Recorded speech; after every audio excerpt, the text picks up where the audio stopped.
Hi, I'm Dr. Molly Gebrian, and you are watching the third part in this series of videos about memorization and preparing for memorized performance. So if you missed the first two videos, they're linked to below. So the first part looked at different types of memory that we use and the first part of the memorization process called encoding. The second video looked at the second part of the memorization process, which is called consolidation. And so this third part here is going to look at the final part of the memorization process called retrieval. So retrieval is how do you get the information back out again when you need it? So encoding was how do I get it in there in the first place? Consolidation was, okay, how do I take that information and put it into long-term storage so it's stable? Now the third part, retrieval, how do I get it back out again? So if any of these three parts is not done well or not done enough, it can look like you don't have it memorized. So you need to make sure you address all three parts of the process. Often the part that people fall down on the most is retrieval.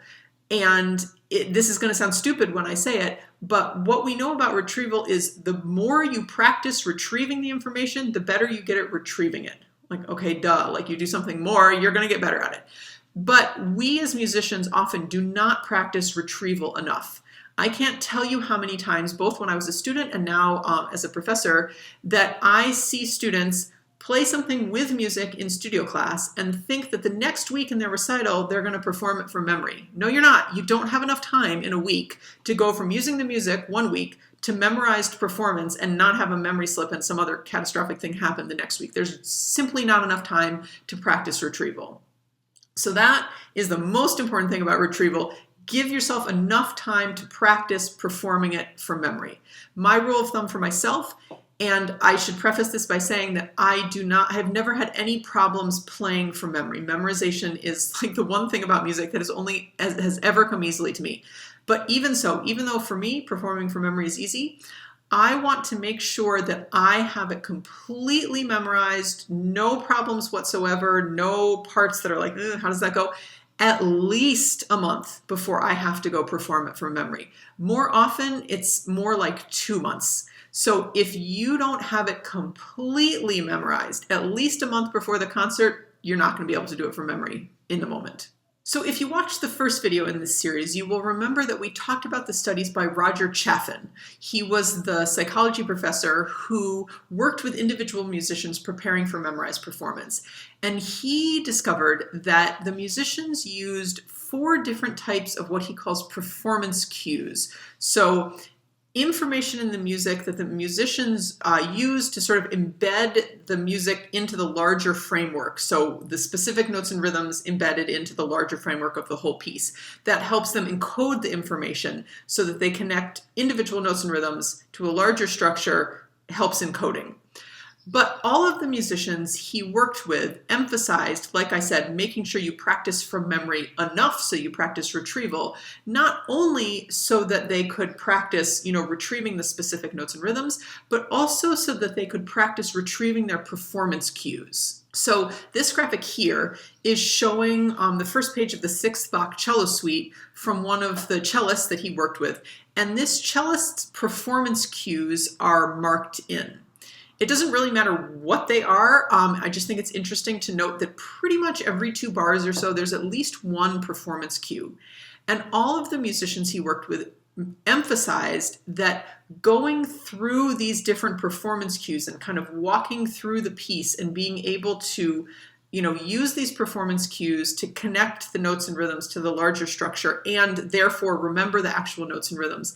That process also had to be completely automatic. So they had to be able to use their performance cues in an automatic way that wasn't relying on working memory, which we also talked about in the first video. So not only does the music itself have to be in long-term memory, and you have to practice retrieving that, but the performance cues that hook that information of the specific notes and rhythms to the larger structure, those performance cues also need to be in long-term memory, and the process of retrieving them also has to be automatic. When we're playing from memory, we are essentially drawing on three separate types of memory information. So the first is muscle memory. So how does it feel to play this piece? The second is aural memory. What does this piece sound like? And the third is declarative memory. So what are the notes and rhythms and whatever that are written on the page? And all of us have one that is just naturally stronger than the other. When I was at New England Conservatory, which is where I did my master's degree, my teacher there, Carol Rodland, who now teaches at Juilliard, she would always talk to us about these three streams of memory. And even though Carol is not a neuroscientist, she is absolutely spot on about this. So the three streams: muscle memory, aural memory, declarative memory. All of us have one that's our strong suit. But if you only have that one and it breaks down, you're out of luck. You're going to have a memory slip. Carol always talked to us about how we all have to strengthen all three streams of memory so they're equal. Because if one breaks down, then you still have two. If two break down, then you still have one. It's very unlikely that all three are going to break down all at the same time. So I wanted to turn to some ways for you to test each one of these types of memory. So this is practicing both encoding and retrieval. I decided to include it in this part because I think it's more of a retrieval testing. So can you get this information using these three different modalities than it is sort of an encoding strategy. Okay, so the first I'll turn to is muscle memory. So if muscle memory is the weak one for you, you need to practice strengthening muscle memory. So here's some ideas. Some of these are string player specific, but if you're not a string player, you can adapt this to your instrument. So the first is to play your piece, but with no sound. So for string players, play with your left hand what the notes would be, and do your bow like upside down in your elbow, like you learn how to do like in school orchestra. String players will know that when you put your fingers on the string, you can still hear the pitch. So put on headphones, but with no sound, because you don't want any aural input. Usually people who have weak muscle memory are relying almost exclusively on the aural part. What does it sound like? And you want to take away the aural. So all you have left is the muscle memory. For piano, right, obviously do the pedaling and play, but without pushing down the keys. For wind players, do the fingering, but without blowing. So there's no sound, wind and brass players. Something else that you can do, this is a strings player specific thing. I'm not quite sure how you do this on another instrument, but those of you that play other instruments, I'm sure you can figure out something. My teacher in undergrad at Oberlin, Peter Slowick, would have people do this. So he would take people's instruments and detune the strings and then make them play their piece with the strings detuned. So not to make it sound correct, but to have the right fingerings. So it sounds totally bizarre because all the strings are wrong, so all the notes coming out are wrong. But this is to test, okay, do you know what it's actually supposed to feel like even when it sounds totally bizarre? So if either of those totally freak you out and you're like, oh my gosh, I could never do that, you need to do that. It means your muscle memory is weak. So if muscle memory is your strong one, like me, and aural memory is your weak one, here's some ideas for working on your aural memory. So the first is to make yourself sing it from memory. So on la la la, if you know solfege, do it on solfege, finger numbers and note names. So from memory, all of those, especially the finger numbers and note names, I think is really, really helpful because then it sort of forces you to know, okay, how do I do this with how it sounds? Another thing to do to work on aural memory is to finger silently while singing along. So the singing should either go right with the fingers or precede the fingers so that you're not relying on muscle memory, you're relying on that aural memory of how it sounds. And to work on declarative memory, which is usually the weakest for most people, is to do what Roger Chaffin had his subjects do. So take a piece of staff paper and write out as much of your piece as you can from memory. Notes, rhythms, articulations, dynamics, tempo markings, key changes, like anything that's in the actual score, how much can you reproduce from memory? And that will really show you where your holes are. Another thing to do to work on your declarative memory is to draw a formal diagram of the piece, but without using the score, so just from memory. And this could be a formal diagram like you're trained to do in music theory class, or if you haven't had music theory or you don't want to do it in that way, just a formal diagram in your own way to show the different sections of the piece and what the overall structure looks like.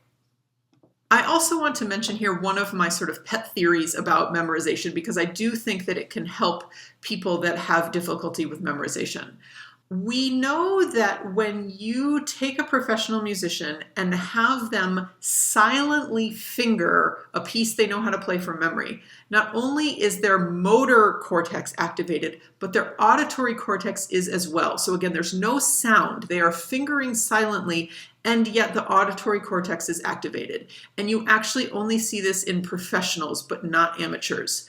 Conversely, if you take, again, professionals and you play them a piece that they know how to play well, but you don't let them move, you see the auditory cortex activated, obviously, because now they're hearing something, but you also see that the motor cortex is activated, and not just randomly activated, it's activated in exactly the way it would be when you actually play.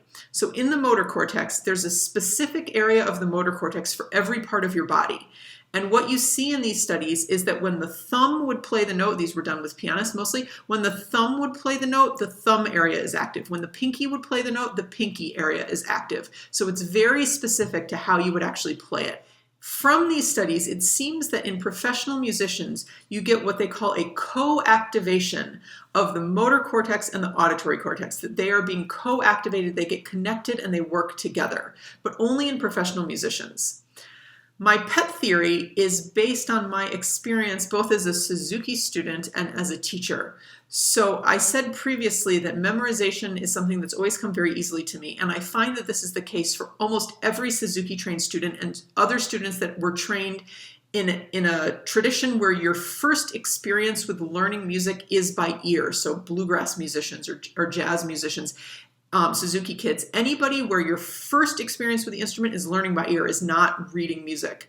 Conversely, it's very unusual to find a musician whose first experience is reading music, their first experience playing as a kid, who has an easy time memorizing. Almost every student I have ever worked with that has difficulty memorizing, their first experience of playing an instrument was reading music. So my pet theory is that I'm convinced that this co-activation that happens between the auditory and the motor cortex develops at a very young age in Suzuki kids. Whereas students that are trained reading music from the beginning, the connection that gets formed in the brain is between the motor cortex and the visual cortex. So you take away the visual, and suddenly it feels like you have no idea what you're doing, because you're left only with the muscle memory information, which, like I said in my first video, is implicit information, and so it feels like you don't know it. For whatever reason, it seems easier to bring the eye into it later than to bring the ear into it later. So I'm a huge proponent of the Suzuki method, but even if you don't want to do Suzuki, that's totally fine. I think that every single child learning to play music, their very first experience should be by ear. It seems to form the proper connections in the brain at an earlier age, or at least that's my theory. So how can you use this information if you are someone that learned to read music as your first experience playing? You can't obviously invent a time machine and go back to your childhood. So I have found that two things really help students who have difficulty memorizing, who were not trained by ear as children.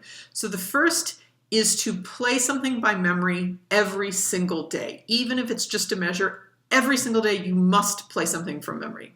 The second thing that works, that's even more important, is learning how to play things by ear. So I have my students start with little kid songs. So Mary Had a Little Lamb, Twinkle Twinkle Little Star, Happy Birthday, Christmas songs work really well. Any children's songs, because they're usually really simple, right? Figure out how to play them by ear, then figure out how to play them in a whole bunch of different keys. As you get more proficient at children's songs, you can move up to more advanced things. So often movie themes and TV themes are really good because they're a little more complicated, but they're things that you know really well, sort of just you can hum them yourself. Once you can do things like that, then take actual pieces of music, but that you've never learned before, that are at an easier level than what you're currently working on, and learn those by ear. This seems to help foster that connection that you need to have between the auditory and the motor cortex. And students that I've done this process with find that playing from memory then becomes much easier for them. So all of this leads to the question, when should you start playing from memory? I said at the very beginning of this video, you need to allow ample time to practice retrieval. when should you start playing from memory? Fortunately, we have a study that was done on musicians that looked to address exactly this question.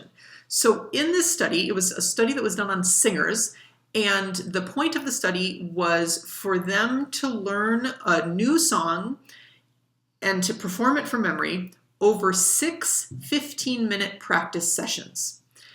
At the end of the study, the experimenter found that the singers kind of broke into two groups. There were people that she classified as slow, inaccurate memorizers, and then other people that she classified as fast, accurate memorizers. And this classification, again, was done after the fact based on their performance when they did it from memory.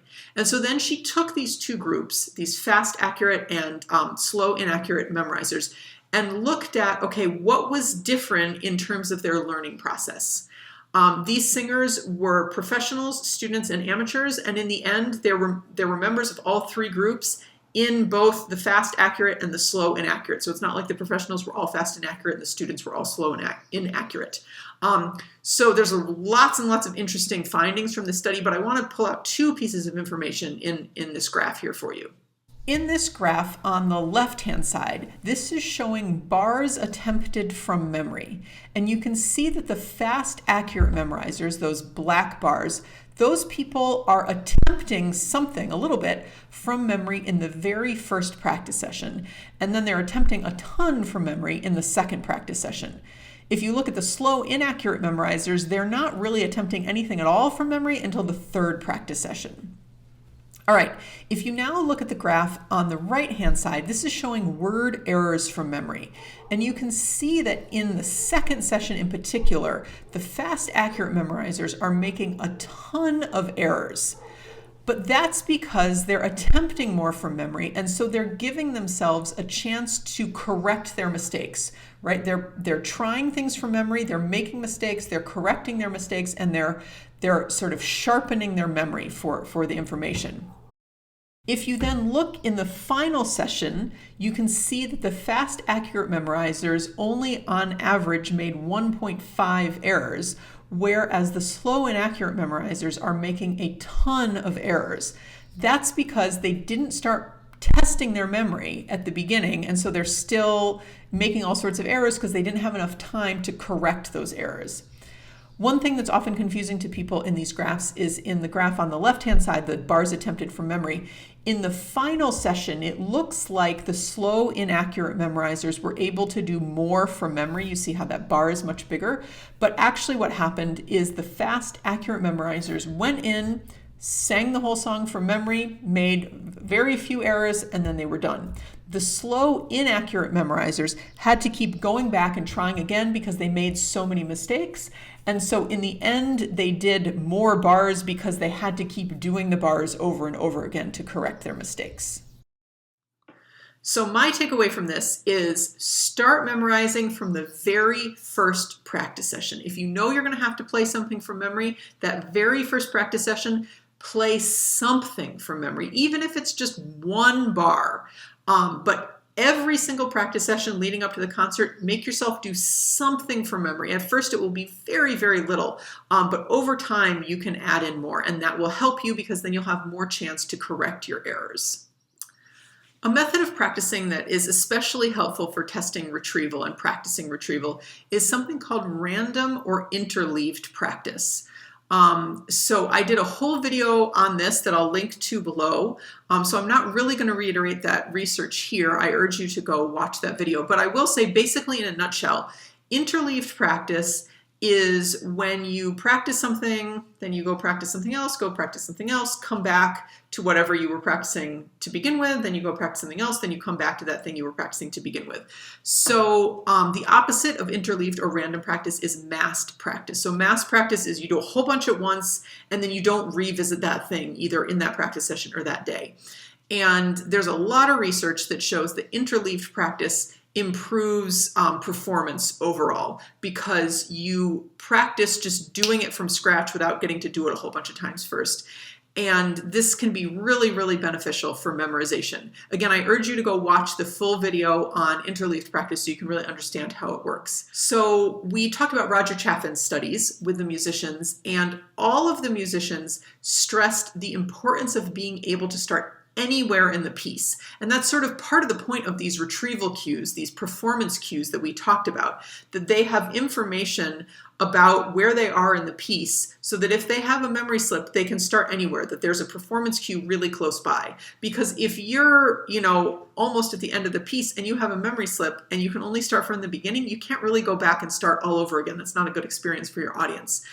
So you need to be able to start anywhere. So one thing you can do using interleaved practice is to practice playing from memory completely out of order. So rather than playing it in order, you play it out of order, so it's all the parts are interleaved, they're interwoven with each other. So one way that I've done this is I will divide my piece into sections that make sense, make sure they make musical sense, don't just say 2 lines, but do it by phrase or by section. Divide it into different sections, and then write down the name of the section on a little slip of paper, put the pieces of paper in a bowl or a box or something like that, and then at random pick them out, and that's where you have to start from memory. Another thing to do is to use an interval timer. So an interval timer is a timer that allows you to set an alarm to go off every X number of minutes, seconds, or hours. So I set mine to go off every 5 minutes, but you can do whatever you like. Again, I talked about this in the full interleaved practice video. So what I will do with this is I will turn on my interval timer. I'll practice something like completely different. When the interval timer goes off, I stop what I'm doing and I go play something from memory that I've chosen before I start practicing. So I'm practicing something completely different, interval timer goes off, and I just have to go play, okay, can I play this piece or can I play this section from memory without looking at the music first or without trying it out a few times. So that's a really good test of can you just, at the drop of a hat, can you play it from memory, no problem. I have also combined the interval timer with the picking out of the sections from a box. So interval timer goes off, I pick out a section, that's where I have to start from memory. So this works really well for a couple reasons. One, it tests, okay, can you start anywhere at the drop of a hat? It also contributes to something called spaced repetitions. So there's a lot of research that shows if you space out your retrieval practice, it strengthens your memory because you have more time in between instances of practicing retrieval to forget, essentially. And you want your brain to forget a little bit, and then you remind it, oh yeah, this is how this part goes, and that helps strengthen the memory. So often people will say, okay, so this is how I memorize. I look at a phrase on the music, I play it with the music, and then I look away and I try to do it from memory. That's fine as a first step, but that's not how your concert's gonna go, right? You don't get to look at the phrase, play it with the music, then play it from memory and have the audience think that that's a good concert experience, right? You're just gonna have to do the whole thing from memory. And the reason why look at it, look away doesn't work so well is because you didn't have any opportunity to forget. You just looked at it, right? And so you need to afford your brain an opportunity to forget and see and test and see, does it actually remember? And so the interleaved practicing also helps with that because there's an interval of time between when you've tried it last and when you're doing it now. Your brain may have forgotten. If it has, then you know where the weak parts are. If it hasn't, that's great. You know that it's solidly in your brain.